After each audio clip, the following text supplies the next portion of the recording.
Welcome to the National Environmental Policy Act, also known as NEPA, Introductory Course on Commitments, provided by the Florida Department of Transportation's Office of Environmental Management. This training is part of a series of introductory courses that provide guidance on FDOT's process for complying with NEPA, called Project Development and Environment, or PD&E. Please see the Environmental Management Academy course catalog in the FDOT Learning Curve or the Office of Environmental Management website PD&E training track for other computer-based trainings in this series. Several of these trainings are referenced throughout the CBT. A link to these sites can be found on the resources page. The purpose of this course is to provide instruction on commitments as described in the PD&E manual. Please note you may pause this training at any time. This training will have 5 lessons. Lesson 1 will provide an overview of project commitments, their role in the project, and commitment documentation and tracking procedures. We will then delve into specifics about commitments and their role in transportation projects. Lesson 2 will discuss commitments originating in the PD&E phase. Lesson 3 will discuss documenting commitment status during a reevaluation. Lesson 4 will discuss commitments in the design phase, and Lesson 5 will discuss commitments in the right-of-way, construction, and operations and maintenance phases. Let's begin with Lesson 1. We will cover what a commitment is, as well as associated requirements. Guidance on making and documenting commitments is provided in Part 2, Chapter 22 of the PD&E Manual. You may want to have this chapter handy as you go through these lessons. This chapter is available on FDOT's Office of Environmental Management, or OEM's website, using this link. This link can also connect you to other chapters of the PD&E Manual that are referenced throughout this training. FDOT's Project Commitment Tracking Procedure ensures that commitments are documented and can be tracked throughout the life of a project. This procedure provides guidance for making and tracking commitments in all phases of project delivery. This procedure is available on FDOT's Policy Process Management Unit's website. A link to this website can be found on the resources page of the CBT. Commitments must be tracked using the Project Suite Enterprise Edition, or PSEE, Commitments module. The PSEE can be used to generate a Project Commitments Record, or PCR, to track commitments into construction and maintenance. A run-through of documenting commitments in the PSEE Commitments module is available in a recorded commitment tracking procedure training webinar. This webinar is available on the OEM website in the Training Track 3. A link to this website is found on the resources page. A commitment is an obligation to an external stakeholder to provide a feature or perform an action related to a project that will be implemented in a future project phase. This training will focus on making commitments during the PD&E phase and tracking them throughout subsequent phases of project development. Commitments are an important component of a transportation project as they provide assurance to agencies and other stakeholders that identified issues will be addressed in a future phase of project delivery. They are made for a variety of reasons. In the PD&E phase, they may be made to satisfy NEPA requirements. They may be made in the PD&E phase or other subsequent project phases as a result of coordination or consultation with agencies, the local community, or other stakeholders on social, cultural, physical, natural, or engineering issues and resources. This type of commitment is called an environmental commitment. Commitments may also be needed to advance the project to the next phase of project development. Project commitments may be established at any time during the PD&E, design, right-of-way, and construction phases of a project, but are most commonly established during the PD&E phase. And as a result, this CBT focuses most heavily on this project phase. Commitments are rarely established during the planning phase of a project due to the uncertainties of project impacts during this early project phase.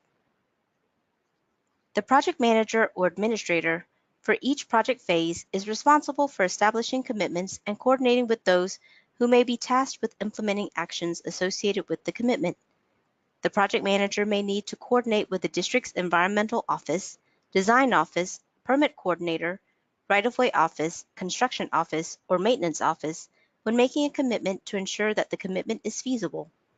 The project manager should obtain any necessary approvals with an FDOT prior to agreeing to or making any project commitments. The approval of a commitment is at the discretion of each district and is evaluated based upon the magnitude of the impact it has on FDOT resources. Consultants cannot make commitments on FDOT's behalf. Recommendations from the consultant regarding commitments should be discussed with the district's project manager. The district's project manager is responsible for making commitments during that phase. The project manager first coordinates with other offices, agencies, and the public to establish the necessary commitments. This involves coordination with other offices within FDOT that may be tasked with implementation of the commitment in a later phase. The project manager should ensure that commitments are fully documented and tracked. Lastly, the project manager is responsible for transmitting the project commitments to the next phase of the project. The following are some questions to ask yourself when developing commitment language. Are the actions involved reasonable and feasible? Are the commitments clear and concise as written? Do any of the commitments contradict other commitments? What are the commitments' impacts on future project phases? Are FDOT resources available at the levels and for the timeframes committed to? Is there a potential for any of the commitments to set a statewide precedent? And will any commitments require legal or maintenance agreements with other entities? Here are some points to remember when developing commitments. FDOT's required standards, procedures, and policies should not be duplicated as commitments. For example, if the necessary action is included in FDOT's standard specifications for road and bridge construction, it should not be included as a commitment. Therefore, when drafting commitments, check FDOT's standard specifications for road and bridge construction to ensure the action isn't already incorporated there. This helps to streamline requirements as well as avoid redundancy and possible conflict among contract documents. It is also important to coordinate commitment language with subject matter experts and FDOT managers to ensure that commitments are worded correctly and are appropriate to the project. There are situations in which a unique commitment must be drafted to satisfy agency requirements. In this situation, it is important to involve both internal subject matter experts and representatives from the agency when drafting the commitment language to ensure the commitment will satisfy its intended purpose without adding unnecessary actions. Consulting subject matter experts and FDOT management will help ensure that commitment-related needs for future phases are accurately assessed and necessary resources can be allocated. Subject matter experts and managers can also advise if commitment is likely to set an undue statewide precedent or would require legal agreements. In general, when drafting commitments, do not make them so broad that the intent is unclear or so restrictive they are not achievable. Also, do not make commitments on behalf of other agencies, metropolitan planning organizations, or other stakeholders. Do not make a commitment that links two independent projects or NEPA actions, and do not make internal commitments for FDOT. The project manager should communicate interoffice coordination requirements separately. Lastly, do not rely on PD&E commitments alone to inform a project scope of work. The commitments are just one aspect of the project and are not inclusive of all necessary actions. The following are examples of typical project commitments. Commitments to include certain design features meant to minimize adverse impacts on identified environmental resources. Commitments to complete actions during design or permitting meant to further define potential impacts on resources. Commitments to complete actions during the construction phase to minimize potential impacts on resources. For example, commitments to implement agency construction provisions to protected species, and commitments to implement context-sensitive solutions or design features.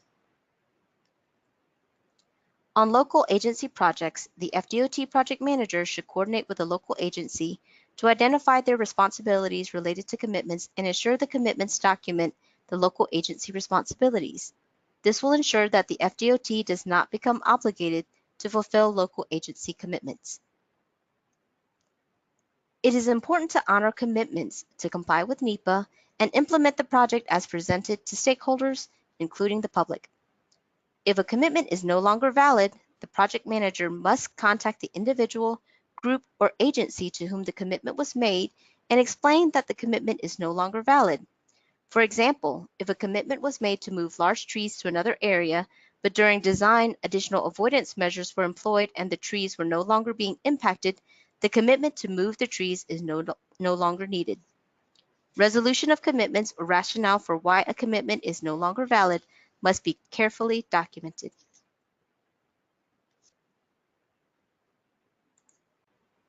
In Lesson 2, we will discuss commitments originating in the PD&E phase.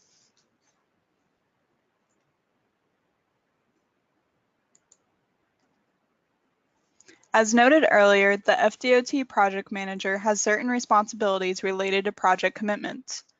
For a PD&E project manager, there are a few additional responsibilities. The project manager addresses recommendations from the planning phase and ensures that all agency correspondence related to commitments is maintained. The project manager often coordinates with other offices when making commitments. For example, if committing to a wildlife crossing, they must coordinate with other FDOT offices such as roadway, structures, drainage, permits, and/or construction. The project manager also ensures commitments are documented in the environmental document, then enters them into PSEE commitment module so they can be transmitted to design and construction offices. During PD&E, the district staff should review the General Project Recommendations section of the ETDM Programming Screen Summary Report. The project manager should then determine which recommendations remain applicable to the project and whether they should become commitments during PD&E. The recommendations and their applicability should be discussed in the environmental document. This may require coordination with the Environmental Technical Advisory Team or ETAP member that made the recommendation. During the PD&E phase, environmental commitments are made to agencies, the local community, or other stakeholders. They may be necessary to address social, cultural, physical, or natural issues to advance the project. The following are examples of typical environmental commitments. For example, FDOT will commit to watching for Gulf sturgeon during project construction and will inform the construction contractor of the requirement to adhere to the most current construction special conditions for the protection of the Gulf sturgeon to minimize unintended impacts to the species.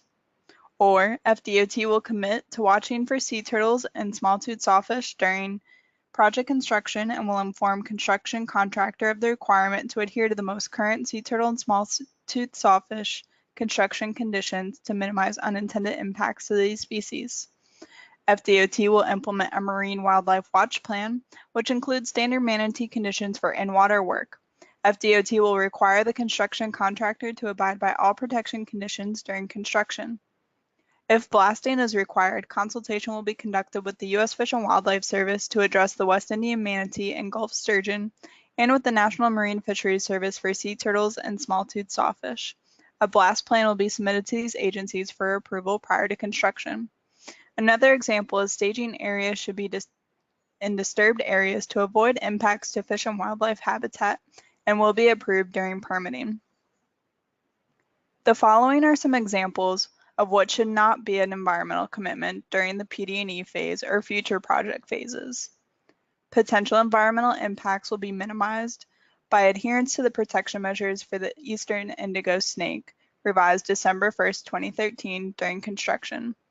Referencing dates can be problematic as standards may be updated, but the commitment must stay the same, potentially causing confusion. This would be an appropriate commitment by saying, the most recent version of the provisions would be used during construction. FDOT will coordinate with the U.S. Fish and Wildlife Service during the design phase. This commitment is too vague. It may be interpreted in different ways and unclear what the purpose or endpoint is for this commitment. FDOT commits to archaeological monitoring during construction. This commitment is also too vague and may set a precedent with an agency. Even if the agency did not initially require this commitment, they may come to expect it. FDOT will avoid and minimize environmental impacts. This is redundant and an unnecessary commitment in most cases. This commitment should be more specific. FDOT will ensure that the contractor will build the project in the most efficient way possible. This commitment is also vague and therefore difficult to quantify and track through the life of the project.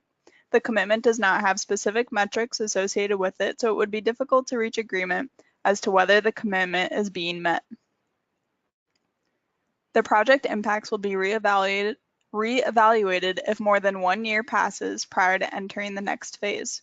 This commitment duplicates procedures from the PD&E manual, but does not provide exceptions in cases where reevaluation may not be required, therefore committing the department to potentially unnecessary work. The types of commitments that may become permit conditions in the design phase are typically listed species or cultural resource commitments. Once these commitments become permit conditions, they are then tracked through the permitting process and should be marked as complete in PSEE and reflected in the project commitment record at that point. It should be noted that new commitments could be developed or commitments could have components that are implemented during any phase of a project. For example, a pre-construction commitment could involve a bald eagle survey of the project area. A construction commitment might be to adhere to eastern indigo snake construction provisions, and a post-construction commitment could be to submit a report of species interactions to the U.S. Fish and Wildlife Service. The environmental commitments are documented in the environmental document. Type 2 categorical exclusions, environmental assessments, environmental impact statements, and state environmental impact reports each have a commitment section that lists commitments during the PD&E phase. Commitments from the PD&E study are later entered into PSEE commitment modules. The project commitment record, or PCR, is generated using PSEE. However, it is not included in the environmental document. The PCR should instead become part of the project file in the statewide environmental project tracker known as SWEPT. Commitments should be documented consistently with the same wording in the environmental document, environmental technical documents, and other supporting documentation, as well as the PCR. Supporting studies, concurrence letters, and documentation of coordination with stakeholders in developing commitments should be uploaded into the project file in SWEPT. After the PD&E phase, the commitment status is documented in a reevaluation. In Lesson 3, we will discuss documenting the commitment status during a reevaluation. A reevaluation of the original PD&E study is performed if there are major changes to the project or its environment after approval of the environmental document, or as it moves from one phase to another. Reevaluations are documented in accordance with Part 1, Chapter 13 of the PD&E manual. Each district's environmental office is responsible for preparing a reevaluation form in SWEPT. The reevaluation form includes a status update of the project commitments and a commitment status section. The district environmental office uses PSEE commitment module to generate the PCR. The PCR is then attached to the reevaluation form. New commitments can be made after an environmental document has been approved. These new commitments typically arise from subsequent agency negotiations, public involvement, or other project activities. They are discussed in the appropriate resource section of the form and listed as a new commitment in the commitment section, as well as added to the PCR. The FDOT project manager for the current project phase is responsible for updating the status of commitments in PSEE and adding new commitments. For further information about reevaluations, please refer to the NEPA introductory course, Reevaluations. New commitments are listed here under Section 8, Commitment Status of the Reevaluation Form. It is important for the project manager to discuss any proposed design changes or changes in right-of-way needs or construction methodology with the environmental office and other subject matter experts as needed to determine if the changes will impact FDOT's ability to meet project commitments. If commitments must be modified, the project manager must ensure that stakeholder coordination takes place and results are documented within PSEE.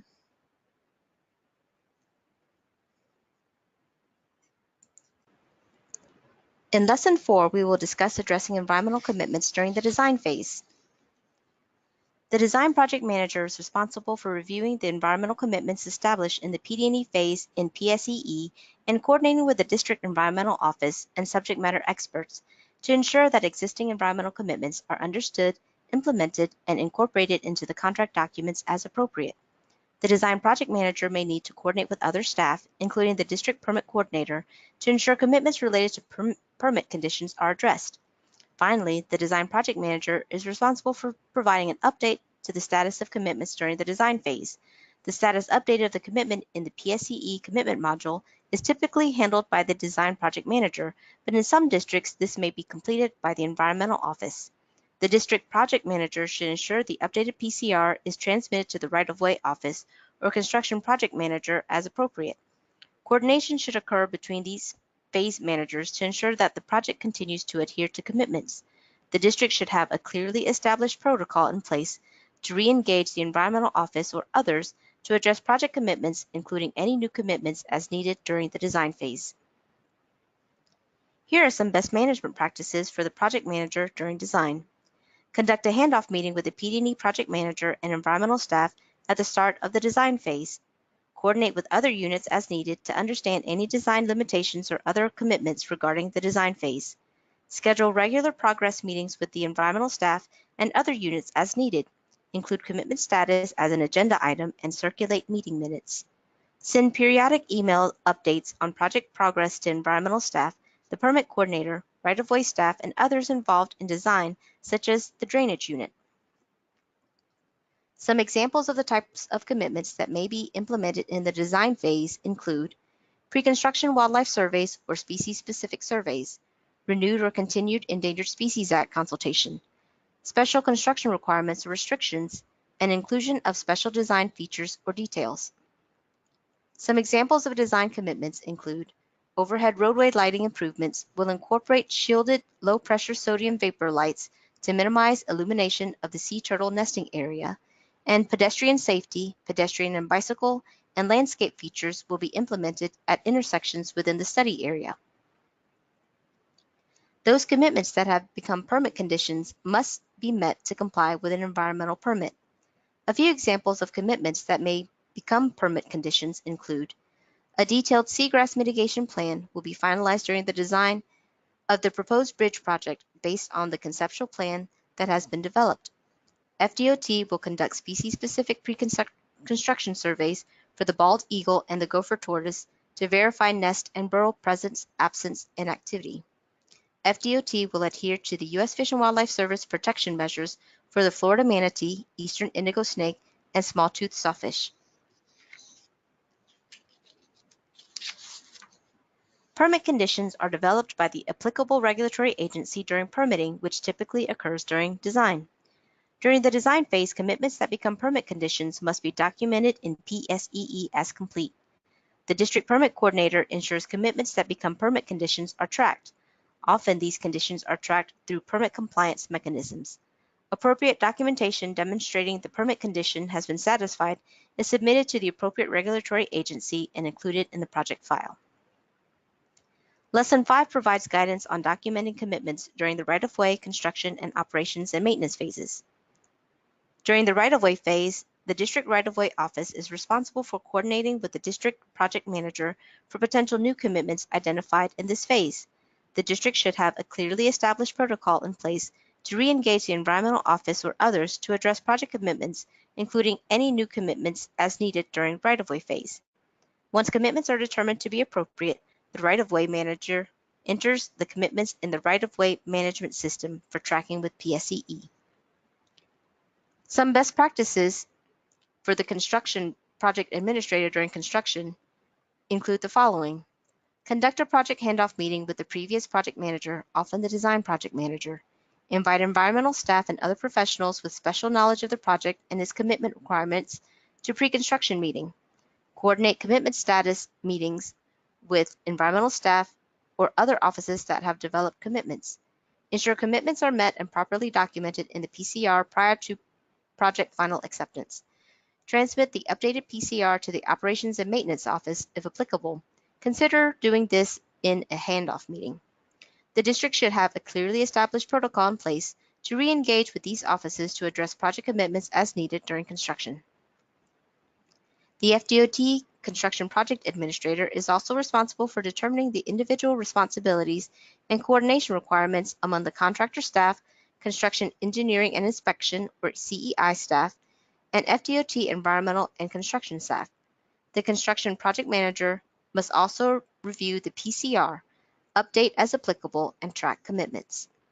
The two main types of project delivery used by FDOT are the traditional design bid build project, in which the contractor constructs the project based on FDOT's design, and the design build project, in which the design build firm designs and builds the project in accordance with the request for proposal.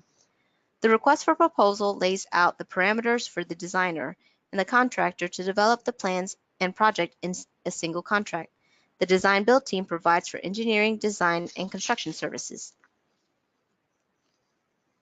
On a design bid build project, the project manager must ensure the construction-related commitment requirements are included in the contract document for construction. Some examples of commitments include: FDOT will require the contractor to comply with the construction special provisions, Gulf sturgeon protection guidelines that include prescribed measures and protocols to avoid direct physical injury or harm during in-water construction. Vegetation removal and land clearing activities may not occur within occupied scrub jay habitat on the project site during the scrub jay nesting season between March 1st and June 30th. On design build projects, the project manager must ensure that the design and construction phase commitments and consultant responsibilities and considerations are explicitly documented within the request for proposal. Some examples include: drainage design and construction requirements must include in-kind replacement of swales, and inclusion of specific aesthetic features are to be incorporated into the replacement of the historic bridge. Sometimes, but not often, project commitments may impact maintenance of a project. During the operations and maintenance phase, the project manager is responsible for reviewing any commitments that were transmitted to them. The project manager should review the PCR and ensure project commitment requirements are understood and fulfilled. A commitment that could impact this phase of a project could be maintenance of landscaping per a different standard than FDOT maintenance requirements. If a maintenance agreement is required for a project, the project manager should coordinate with other project managers, environmental and operation and maintenance staff regarding special requirements, implementation, and tracking. The project manager should also consult with FDOT's legal specialists as needed regarding the implementation or closeout of commitments associated with memoranda of agreement or understanding. A memorandum of agreement or understanding is often required when working with local governments or agencies.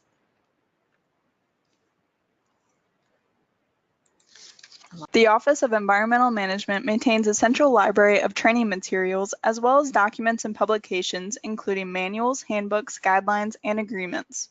Key references pertinent to this training include the Environmental Management Academy course catalog, which is in FDOT's Learning Curve. This is what it looks like in Learning Curve. The Environmental Management Academy course catalog is also available through the OEM PD&E training track, listed at the bottom of this slide. Other resources include the PD&E manual, FDOT's Policy and Process Management Unit website, and links to documents listed here are included on the resources page.